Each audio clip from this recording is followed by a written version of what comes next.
Patay ang isang lalaki sa Antipolo, Rizal matapos mabangga ng MPV at magulungan pa ng truck. Sa Cotabato naman, pumailalim sa pickup ang batang 3 taong gulang.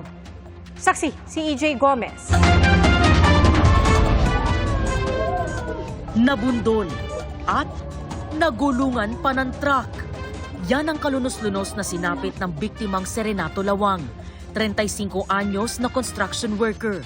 Sa pool sa CCTV ang insidente sa Barangay San Jose, Antipolo City, mag-aalas 5 ng umaga kahapon. Tumawid si Renato para makabilisan na ng pandesal, pero nabundol siya ng MPV. Tumilapon ang biktima patungo sa kabilang lane, kung saan nagulungan naman siya ng truck. Nahagip siya, sabay nung tumalsik na po siya, truck na po yung nakaano sa kanya. Nakita na lang po namin nakabulagtan na po yung ano. Sumuko na ang driver ng truck at di na rin siya sasampahan ng reklamo ng pamilya. Admitted naman nga ng truck driver na may nagulungan po siya. Dinetain po natin siya. However, during the course ng investigation, pinakita rin natin sa family na ito talaga yung nangyari. Mayroon tayong CCTV kung saan nagpapatunay na wala nang pagkakataon yung truck driver para maiiwas niya yung insidente. Sumuko na rin ang driver ng MPV.